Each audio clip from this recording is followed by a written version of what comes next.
Scattering of strong to severe thunderstorms marching across central and eastern Kentucky. We're firing up live First Alert Defender straight ahead. A murder suspect is in court in Scott County. A massive storm system is causing flooding across the South. At least 9 people are dead in Texas and Oklahoma. We'll have the latest. Tracking, alerting, protecting. This is WKYT News at 4. Good afternoon, I'm Jennifer Palumbo. Strong storms are hitting parts of the region right now. That's why today is a WKYT First Alert Severe Weather Day. The storms have lightning, gusty winds, and heavy rains. You're looking live at our Skycam overlooking Triangle Park in downtown Lexington, where it's calm right now. Chief Meteorologist Chris Bailey is tracking the storm threat on First Alert Defender. Chris? Yeah, no active watches across central and eastern Kentucky, Jennifer, though just getting our first warnings coming out for the southwestern parts of our viewing area. Live First Alert Defender, Lexington Metro, nothing going on as of now. Had some thunderstorms across the region a little earlier. That stuff moving to our northeast. Watching the southwestern sky, though. Severe thunderstorm just popped up over top of Lebanon in Marion County. That's a severe thunderstorm warning that'll go until 4:15 for most of Marion County. Folks around Mercer County, western parts of Boyle County, over towards Springfield. We'll keep an eye on that. To the southwest of that, another severe thunderstorm popping up near the Edmonton area. That's extreme western parts of Adair County, parts of Greene, Metcalfe counties in that as well. That's a severe thunderstorm warning that goes until 3:15. That's Central Time, 4:15 Eastern Time, obviously. All the storms to our west and southwest now beginning to increase in coverage and intensity, kind of coming at us in waves as we go through the next few hours. Want to show you future radar and how this radar begins to really fill up with that line of storms as it develops from southwest to northeast over the next several hours. Now by 9-10 o'clock or so, most of that mess is to our east, but in the short term, we're going to notice those storms that will continue to begin to ramp up. So your severe weather breakdown as we go through the evening, rounds of thunderstorms where some isolated severe weather is possible, mainly high wind and hail threat. Jennifer, every storm that goes up will have a ton of rain and a lot of lightning with it. We'll continue to track them on Live First Alert Defender. We'll see you in 15 minutes. Thanks, Chris. A man accused of driving drunk and killing a Lexington lawyer faced a judge this afternoon.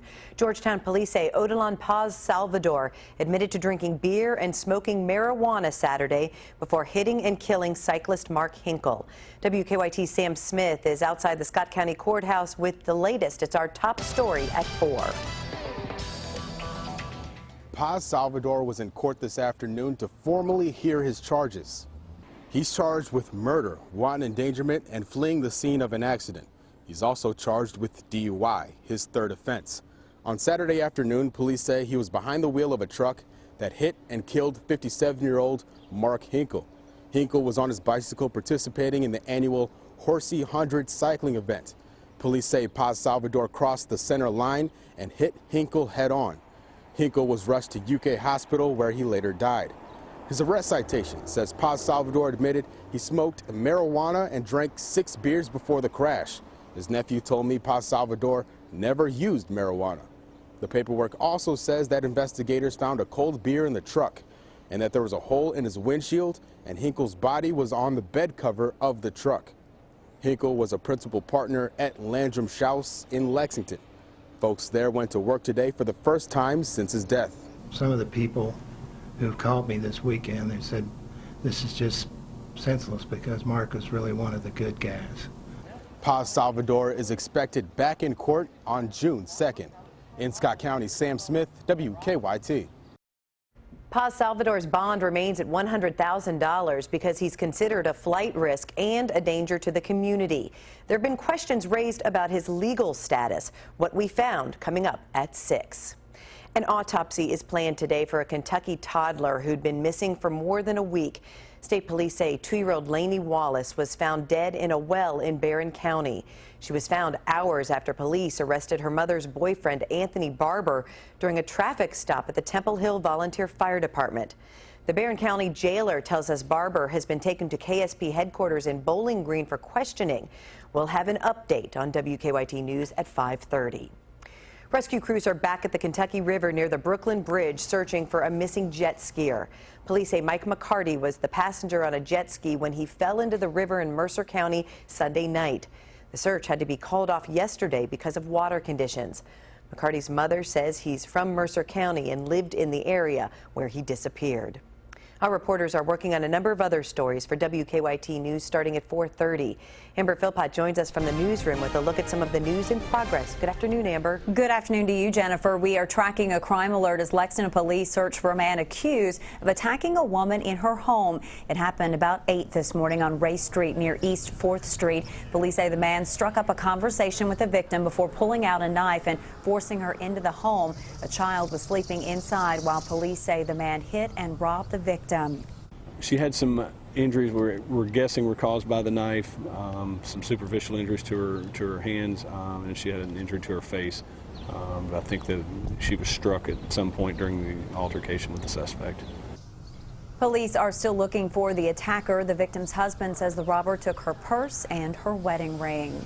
A sad day at Bourbon County Middle School as students, teachers, and administrators gathered to remember 13-year-old Emily Sams. She was killed in an accident on I-64 Saturday. Grief counselors are on hand at the school helping students deal with the loss of a classmate. School officials told us they put a rose on Emily's desk in each of her classes, as well as where she always sat for lunch. Nothing like a small town to come and lean on each other, you know, and at a time like this, that's about the only choice you got is to lean on each other. Hundreds of people came out for a vigil in Emily Sam's honor Sunday night. Emily's parents were also injured in that crash. Her mother, Shella, is still in critical condition at UK Hospital. That is a look at just some of the news in progress. Jennifer, back to you. Thanks, Amber. Now to stories making headlines across the nation at 4.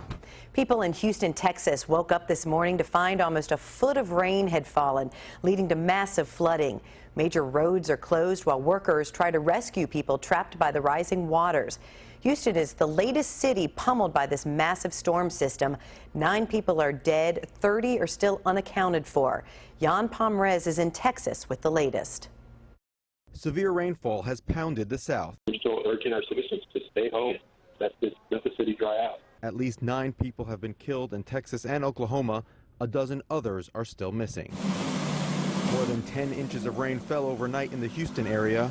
Homes were destroyed, highways turned into rivers. There's still a significant portion of the city that is affected by the floods. Houston Mayor Anise Parker says rescue workers are scrambling to clear roads quickly so they can find and save any stranded citizens. We've got cars littered all over the city, and as the floodwaters go down, that's one of the things we're doing to make sure that no one was trapped in those vehicles. President Obama said Tuesday he promised Texas Governor Greg Abbott federal aid for rescue operations. Our thoughts and prayers are with the families and the communities that have been affected by some of these devastating record-breaking floods. Among the victims, 18-year-old Alyssa Renee Ramirez, who died Saturday night while driving home from her senior prom. She was at prom with her date and, laughing, dancing next to her. Her aunt says her niece loved helping people and had strong faith in God. For the family, knowing that she is in a better place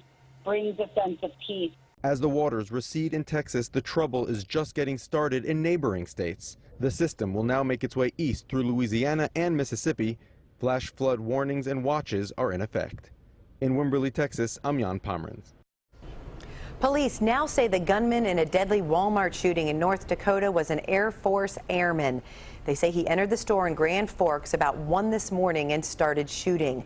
1 person was killed. Police say the gunman then killed himself.